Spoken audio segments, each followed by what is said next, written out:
കർത്താവിൻ്റെ അതിപരിശുദ്ധമായ നാമത്തിന് നന്ദിയോടെ സ്തോത്രം. മത്തായി എഴുതിയ സുവിശേഷം 15-ാം അധ്യായത്തിൻ്റെ 32 മുതലുള്ളതായ വാക്യങ്ങൾ ഇങ്ങനെ നാം വായിക്കുന്നു. തൻ്റെ പ്രസംഗം കേട്ട് ജനം മടങ്ങാൻ ഒരുങ്ങുമ്പോൾ തൻ്റെ ശിഷ്യന്മാരെ യേശു അടുക്കെ വിളിച്ചിട്ട് അവരോട് പറയുന്ന ചില നിർദ്ദേശങ്ങളാണ് ഇതിൻ്റെ പശ്ചാത്തലം. ഞാൻ വായിക്കട്ടെ. മത്തായി എഴുതിയ സുവിശേഷം 15-ാം അധ്യായം അതിൻ്റെ 32 മുതലുള്ള വാക്യങ്ങൾ. എന്നാൽ യേശു തൻ്റെ ശിഷ്യന്മാരെ അടുക്കെ വിളിച്ചു, ഈ പുരുഷാരം ഇപ്പോൾ 3 നാളായി എന്നോടുകൂടെ പാർക്കുന്നു. അവർക്ക് ഭക്ഷിപ്പാനൊന്നുമില്ലായ്ക കൊണ്ട് അവരെക്കുറിച്ച് എനിക്ക് മനസ്സലിവ് തോന്നുന്നു. അവരെ പട്ടിണിയായി വിട്ടയപ്പാൻ മനസ്സുമില്ല. അവർ വഴിയിൽ വെച്ച് തളർന്നു പോയേക്കും എന്ന് പറഞ്ഞു. ശിഷ്യന്മാർ അവനോട്, ഇത്ര വലിയ പുരുഷാരത്തിന് തൃപ്തി വരുത്തുവാൻ മതിയായ അപ്പം ഈ കാട്ടിൽ നമുക്കെവിടെ നിന്ന് എന്ന് പറഞ്ഞു. നിങ്ങളുടെ പക്കൽ എത്ര അപ്പമുണ്ട് എന്ന് യേശു ചോദിച്ചു. 7 കുറേ ചെറുമീനുമുണ്ട് എന്ന് അവർ പറഞ്ഞു. അവൻ പുരുഷാരത്തോട് നിലത്ത് ഇരിപ്പാൻ കൽപ്പിച്ചു. ആ 7 അപ്പവും മീനും എടുത്ത് വാഴ്ത്തി നുറുക്കി ശിഷ്യന്മാരുടെ പക്കലും ശിഷ്യന്മാർ പുരുഷാരത്തിനും കൊടുത്തു. എല്ലാവരും തിന്ന് തൃപ്തരായി ശേഷിച്ച കഷണം അവർ 7 വട്ടി നിറച്ചെടുത്തു. തിന്നവരോ സ്ത്രീകളെയും പൈതങ്ങളെയും കൂടാതെ 4000 പുരുഷന്മാർ ആയിരുന്നു. യേശുക്രിസ്തു ചെയ്ത അത്ഭുതങ്ങളിൽ ഒന്നാണ് ഞാനിപ്പോൾ ദൈവവചനത്തിൽ നിന്ന് വായിച്ച് എന്നെ കേൾക്കുന്ന നിങ്ങൾ ഓരോരുത്തരുമായിട്ട് ഷെയർ ചെയ്തത്. ഇപ്പോൾ ഞാനിത് പറയുന്നതിന് ഒരു കാരണം, കഴിഞ്ഞ ദിവസം, അതായത് ഇന്ന് ജൂൺ മാസം 2-ാം തീയതിയാണ്. ഇന്നലെ ജൂൺ 1-ന് മലയാള മനോരമയുടെ കൊല്ലം എഡിഷനിൽ വർത്തമാന പത്രത്തിൽ രാവിലെ ഞാനൊരു വാർത്ത വായിച്ചു. അതിലിങ്ങനെയാണ് എഴുതിയിരിക്കുന്നത്: റിസർവ് ബാങ്കിൻ്റെ കണക്ക് പ്രകാരം അവകാശികളില്ലാത്ത 78,213 കോടി രൂപ, അത് ബാങ്കിൻ്റെ അല്ലെങ്കിൽ പൊതുമേഖലാ ബാങ്കുകളും സ്വകാര്യ ബാങ്കുകളും അല്ലെങ്കിൽ റിസർവ് ബാങ്കിന് അറിയപ്പെടുന്ന ബാങ്കുകളിലെല്ലാം കൂടി 78,213 കോടി രൂപ നീക്കിയിരിപ്പുണ്ട് എന്ന് ഞാൻ മലയാള മനോരമയുടെ കൊല്ലം എഡിഷനിൽ ജൂൺ 1-ാം തീയതി ഫ്രണ്ട് പേജിൽ വന്ന വാർത്തയാണ് ഇപ്പോൾ പറഞ്ഞത്. നിങ്ങളിൽ പലരും ആ വാർത്ത വായിച്ചിരിക്കുമെന്ന് ഞാൻ വിശ്വസിക്കുന്നു. എനിക്ക് കൗതുകമായി തോന്നിയത്, ഇന്ത്യയിലെ ജനസംഖ്യ പൊതുവിൽ പറയുന്നത് ഏതാണ്ട് 130-140 കോടിയാണ്. ഇന്ത്യയിലെ ജനസംഖ്യയിൽ ഒരു നല്ല ശതമാനം ആളുകൾ ദരിദ്രരോ സാധാരണക്കാരോ ഇടത്തരക്കാരോ ആയിരിക്കുമ്പോൾ അതിൽ തന്നെ വലിയൊരു അളവ് മനുഷ്യർ കടബാധ്യതയുള്ളവരും ഞെരുക്കമുള്ളവരും സ്വന്തമായി ഭവനമില്ലാത്തവരും ജീവിതത്തിൽ അത്യാവശ്യ സൗകര്യങ്ങളില്ലാത്തവരും വാഹനങ്ങളില്ലാത്തവരും ഒക്കെയായി ഒരു വലിയ ജനസമൂഹം ഇന്ത്യയിൽ ഇരിക്കെ 78,213 കോടി രൂപയ്ക്ക് അവകാശികളില്ല എന്ന് പത്രവാർത്ത എനിക്ക് വളരെ വിചിത്രമായി തോന്നി. കാരണം ഈ 130 കോടി ജനങ്ങളിൽ അത്യാവശ്യമുള്ള ആളുകൾ അല്ലെങ്കിൽ പണത്തിന് അത്യാവശ്യമില്ലാത്ത ആളുകൾ ചിലപ്പോൾ 1 കോടി പേരുണ്ടാവാം, അല്ലെങ്കിൽ 2 കോടി പേരുണ്ടാകും. ബാക്കി 128 കോടി ജനത്തിനും എന്തെങ്കിലുമൊക്കെ സാമ്പത്തിക ബുദ്ധിമുട്ടുകൾ ഉള്ളവരാണ്. അതിൽ തന്നെ ഒരു നിവൃത്തിയുമില്ലാതെ ദാരിദ്ര്യരേഖയ്ക്ക് കീഴെ അല്ലെങ്കിൽ ഭവനമില്ലാത്തവരായിട്ടൊക്കെ വലിയ ഭൂരിപക്ഷമുണ്ട്.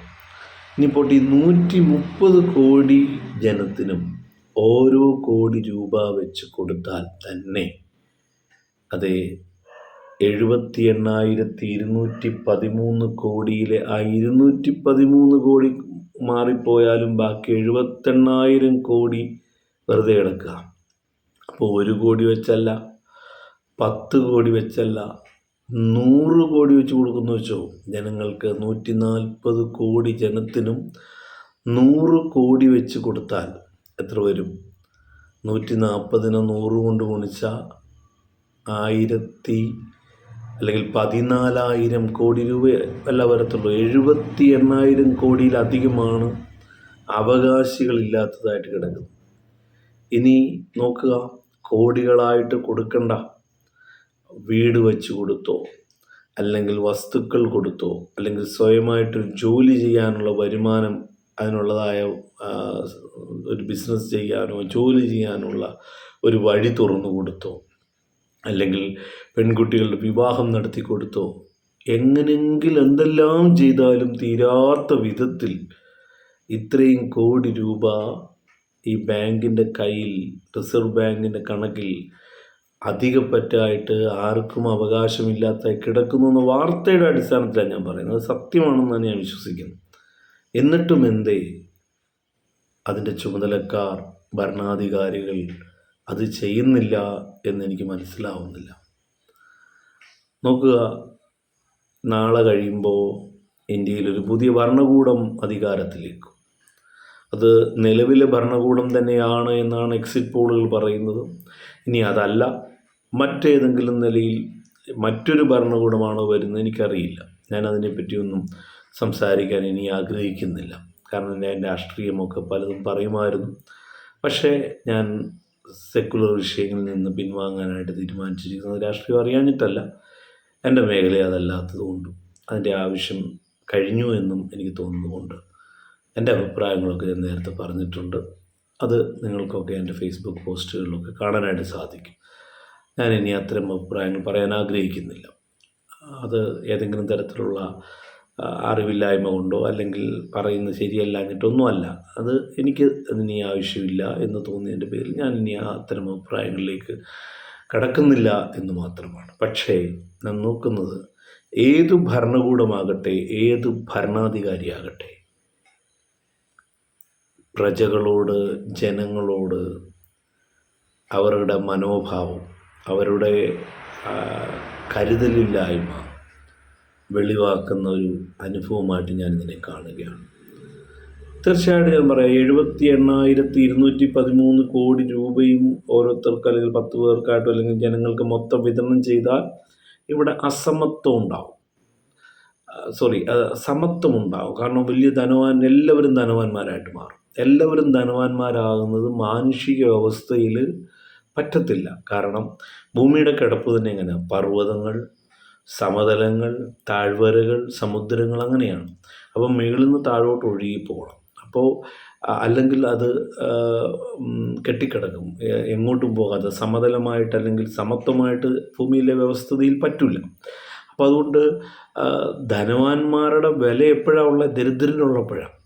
പണത്തിന് എപ്പോഴാണ് വിലയുള്ളത്? അത് ആവശ്യമുള്ളവരുള്ളപ്പോഴാണ്. എല്ലാവരുടെയും കയ്യിൽ പണം ഉണ്ടെങ്കിൽ പിന്നെ പണത്തിന് വിലയില്ലാണ്ട് വരും. അപ്പോൾ ഭൗമികമായിരിക്കുന്ന ഒരു സെറ്റപ്പിൽ, ഭൂമിയിലെ മാനുഷികമായ ഒരു സെറ്റപ്പിൽ തീർച്ചയായിട്ടും ഉന്നതനും ദരിദ്രനും ഇടത്തരക്കാരനും ഒക്കെ ഭൗമിക സെറ്റപ്പിൽ ആവശ്യമാണ്. പക്ഷേ സ്ലോപ്പ് ഒന്ന് കുറച്ചു കൊടുക്കാൻ ഭരണാധികാരികൾക്ക് പറ്റും. ഒരു കൂട്ടർ വലിയ പണക്കാരായി നിൽക്കുമ്പോൾ ഒരു കൂട്ടർ ഏറ്റവും താഴെക്കിടയിൽ ഒന്നുമില്ലാത്തവരായി കിടക്കുന്ന ഒരു സിറ്റുവേഷൻ ഒരിക്കലും നല്ലതല്ല. ഭരണാധികാരികൾക്ക് അതിന്മാതിരി ചില പരിഹാരങ്ങൾ വരുത്താൻ കഴിയും. പക്ഷേ മാനുഷിക ഭരണാധികാരികൾ അത് തയ്യാറാകുന്നില്ല എന്നുള്ളതാണ് ദൈവത്തിൻ്റെ വ്യവസ്ഥയും മനുഷ്യൻ്റെ വ്യവസ്ഥയും തമ്മിലുള്ള യഥാർത്ഥമായ വ്യത്യാസമെന്ന് ഞാൻ വിചാരിക്കുന്നു. ദൈവം എല്ലാവരെയും സ്നേഹിക്കുന്നവനാണ്, എല്ലാവരെയും കരുതുന്നവനാണ്. യേശു ക്രിസ്തു മഹാദൈവം മനുഷ്യനായി ഭൂമിയിലേക്ക് വന്നവനാണ്. അപ്പോൾ ആ നിലയിൽ കർത്താവ് ചെയ്ത ഒരു കാര്യം നമ്മളിപ്പോൾ വായിച്ചു. എന്താണ്? തൻ്റെ പ്രസംഗം കേട്ടിട്ട് ജനം 3 ദിവസം കഴിഞ്ഞ് മടങ്ങിപ്പോകാൻ ഒരുങ്ങുമ്പോൾ, പ്രസംഗിച്ചു കഴിഞ്ഞു, ഞാൻ ആരുടെയും കയ്യിൽ നിന്ന് പൈസ ഒന്നും വാങ്ങിയിട്ടില്ല, എൻ്റെ പ്രസംഗം കേൾക്കാൻ എല്ലാവരും വന്നു, അവർ കേട്ടു, പൊക്കോ എന്ന് പറഞ്ഞ് അയക്കുന്ന ഒരു നേതാവല്ല യേശു എന്ന് നാം വായിച്ചെടുത്ത് കാണാൻ സാധിക്കുന്നു. ശിഷ്യന്മാരെ വിളിച്ചിട്ട് പറയുന്നു, 3 ദിവസമായിട്ട് ഈ ആളുകൾ എൻ്റെ കൂടെ താമസിക്കുകയാണ്, അല്ലെങ്കിൽ എൻ്റെ പ്രസംഗം കേട്ടുകൊണ്ട് ഈ മലയിൽ താമസിക്കുകയാണ്, അല്ലെങ്കിൽ മലയടിവാരത്തിൽ അവരിയ്ക്കുകയാണ്. ഇപ്പോൾ അവർ പോകുന്നു. ഈ പോകുന്ന സമയത്തിൽ അവർ പലർക്കും ക്ഷീണമുണ്ട്. അവർ തിരിച്ച് യാത്ര ചെയ്ത് അവരുടെ വീടുകളിലെത്തുമ്പോൾ അതിന് മുമ്പ് അവർ തളർന്നു പോകാൻ സാധ്യതയുണ്ട്, ക്ഷീണിച്ചു പോകാൻ സാധ്യതയുണ്ട്, ഒരു പക്ഷേ വീണു പോകാൻ സാധ്യതയുണ്ട്. അതുകൊണ്ട് ഞാൻ അവർക്ക് ആഹാരം കൊടുക്കും എന്ന് കർത്താവ് പറയുകയാണ്. അതുപോലെ ശിഷ്യന്മാർ പറയുന്ന പ്രായോഗികമായ ഒരു കാര്യം പറയുന്നുണ്ട്. ഇപ്പോൾ ഇതൊരു കാട് പ്രദേശമാണ്, ഒരു കാട്ടുപ്രദേശമാണ്, അഥവാ വനപ്രദേശമാണ്. ഇത്രയും വലിയ ജനം ഇവിടെയുണ്ട്. നോക്കുക, അവിടെ 4000 അവിടെ നമ്മൾ വായിക്കുന്നൊരു കാര്യമാണ്, സ്ത്രീകളുടെയും പൈതങ്ങളുടെയും എണ്ണം എടുത്തിട്ടില്ല. അതുകൂടാതെ പുരുഷന്മാർ തന്നെ 4000 പേരുണ്ടെന്ന് പറയുമ്പോൾ അതിൻ്റെ ഇരട്ടിയോളം സ്ത്രീകളുണ്ടാവാം, അല്ലെങ്കിൽ അതിൻ്റെ 2 or 3 ഇരട്ടിയോളം കുട്ടികളുണ്ടാവാം. അപ്പോൾ അങ്ങനെ വരുമ്പോൾ എല്ലാം കൂടി ഒരു 25,000 ഏറ്റവും കുറഞ്ഞ, അല്ലെങ്കിൽ 30,000 25,000 ജനം അക്കാലത്ത്, ഏതാണ്ട് ഇന്നത്തേക്കാൾ 2000 വർഷങ്ങൾക്ക് പിറകിലുള്ള ആ മീറ്റിങ്ങിൽ, ആ ദിവസത്തിൽ, അവിടെ നടന്ന മീറ്റിങ്ങിൽ, യേശുവിൻ്റെ ഒരു യോഗത്തിൽ ഏതാണ്ട് 30,000-ത്തിലധികം ജനമുണ്ടെന്ന് പറയുമ്പോൾ അത് ഇന്നത്തെയുമായിട്ട് കമ്പയർ ചെയ്യാൻ പറ്റില്ല. കാരണം ജനസംഖ്യ കുറവുള്ള കാലഘട്ടത്തിൽ ഒരു രാജ്യം തന്നെ, ഒരു ദേശം മുഴുവൻ തന്നെ യേശുവിൻ്റെ യോഗം കേൾക്കാനായിട്ട് വന്നിരിക്കുന്നു, പ്രസംഗം കേൾക്കാൻ വന്നിരിക്കുന്നു പറയുമ്പോൾ യേശുവിന് ആ ജനം കൊടുത്ത മഹത്വം, അല്ലെങ്കിൽ അവർ കൊടുത്ത പ്രാധാന്യം എത്രയെന്ന് എനിക്കിപ്പോൾ വാക്കുകൾ കൊണ്ട് വിവരിച്ച് പറയാനായിട്ട് സാധ്യമല്ല. ഞാൻ ആ ഭാഗത്തുനിന്ന് മാറിപ്പോകട്ടെ. പക്ഷേ അത്രയും വലിയ പുരുഷാരത്തിന് ആഹാരം കൊടുക്കണം എന്നുള്ള ചോദ്യത്തിന് മുമ്പിൽ ശിഷ്യന്മാർ പറയുന്നത്, ഇത്ര വലിയ പുരുഷാരത്തിന് ഞങ്ങൾ എവിടെ നിന്ന് ഈ കാട്ടിൽ കൊടുക്കാനായിട്ട് ആഹാരത്തിന് പറ്റും, ആഹാരം കൊടുക്കാൻ ഞങ്ങൾക്ക് എങ്ങനെ പറ്റും എന്ന് ചോദിക്കുമ്പോൾ, യേശു ചോദിക്കുന്ന ചോദ്യം, നിങ്ങളുടെ കയ്യിൽ എത്ര എണ്ണം ചോദിക്കുമ്പോൾ അവർ പറയുന്നു, ഞങ്ങളുടെ കയ്യിൽ 7 അപ്പവും അല്പം മീനും മാത്രമാണ് ഉള്ളത്. യേശു അവിടെ എന്താ ചെയ്യുന്നത്? ജനങ്ങളോട് ഇരിക്കാനായിട്ട് പറയുകയാണ്. ജനം പ്രതീക്ഷിച്ചിട്ടില്ല അങ്ങനെ ഒരു ആഹാരം അവിടെ ലഭിക്കുമെന്ന് പ്രതീക്ഷിച്ചിട്ടില്ല. കാരണം അവർക്കറിയാം, കാരണം യേശുവിൻ്റെ പ്രസംഗം കേൾക്കാൻ വന്നിരിക്കുകയാണ്. ഒരു കാട്ടുപ്രദേശത്തിലാണ് അവർ വന്ന് നിൽക്കുന്നത്. അപ്പോൾ അവിടെ ഇത്രയും ജനസംഖ്യ, അല്ലെങ്കിൽ ഇത്രയും ജനക്കൂട്ടം നിൽക്കുമ്പോൾ ഒരു നേതാവിനും, ഒരു രാജാവിനും, ഒരു മന്ത്രിക്കും അത്രയും പേർക്ക് ആഹാരം കൊടുക്കാൻ പറ്റില്ല എന്നവർക്കറിയാം. അതുകൊണ്ട് തന്നെ അവർ ഭക്ഷണം പ്രതീക്ഷിക്കുന്നില്ല. പക്ഷേ യേശു എന്താ ചെയ്യുന്നത്? ഇത്തിരി മുമ്പ്, അല്ലെങ്കിൽ കഴിഞ്ഞ 2-3 ദിവസങ്ങൾ വചനം സംസാരിച്ച് യേശു തന്നെ അവരോട് പറയുന്നു, എല്ലാവരും നിലത്തിരുന്നാട്ടെ എന്ന് പറയുക. എന്തിനാണ്? ഭക്ഷണം കൊടുക്കാൻ. യേശുവിൻ്റെ കയ്യിലേക്ക് ശിഷ്യന്മാർ 7 അപ്പവും കുറച്ച് മീനും കൊടുക്കുകയാണ്. യേശു അത് ഉയരത്തിലേക്ക് ഉയർത്തി പ്രാർത്ഥിച്ചിട്ട് നുറുക്കി പ്രാർത്ഥിച്ചിട്ട് ജനത്തിൻ്റെ കയ്യിൽ, ശിഷ്യന്മാരുടെ കയ്യിലേക്ക് കൊടുക്കുകയാണ്. ഒരു വലിയ അത്ഭുതം കൊണ്ട് നടക്കുക. മുഴുവൻ പുരുഷാരത്തിനും, വിശപ്പുള്ള എല്ലാവർക്കും, ആഹാരം വേണ്ടവർക്ക് എല്ലാവർക്കും ആഹാരം ലഭിച്ചു എന്ന് മാത്രമല്ല, അത് കഴിഞ്ഞ് 7 വട്ടി ബാലൻസ് നിറച്ചെടുക്കുവാൻ കഷ്ണങ്ങൾ, മീൻ കഷ്ണങ്ങൾ അവിടെ ഉണ്ടായിരുന്നു.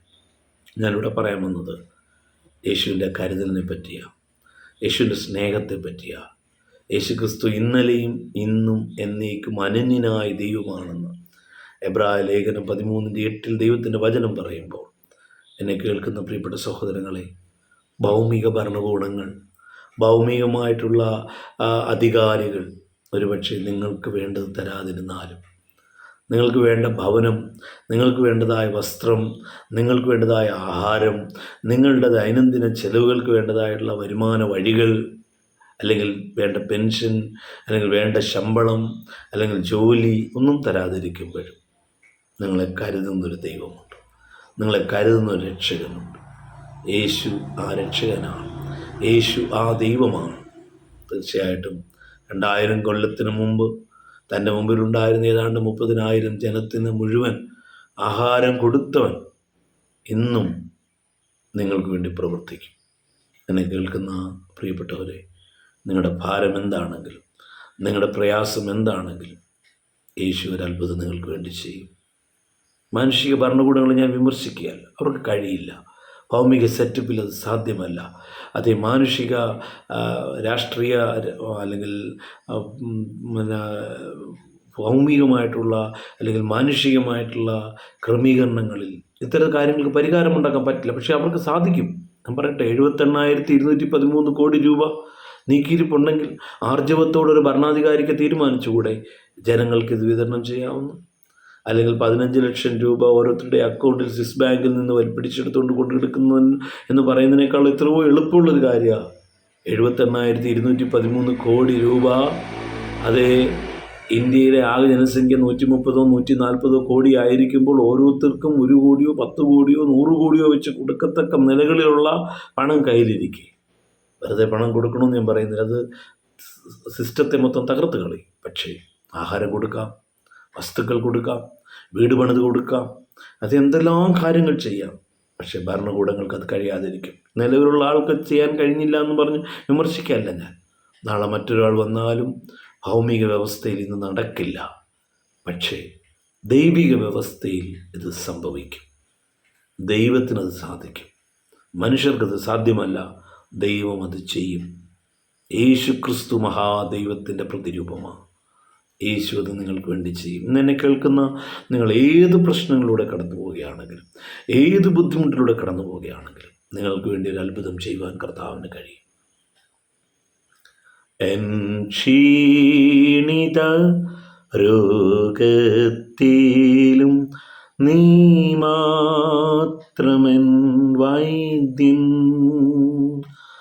മറ്റാരെയും ഞാൻ കാണുന്നില്ലൻ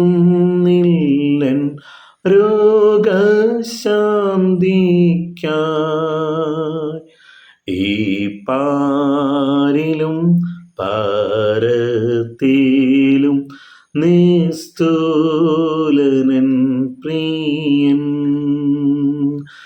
എൻ്റെ രക്ഷക എൻ്റെ ദൈവമേ, നീ അല്ലാതില്ലാരും, എന്നേശു മാത്രം മതി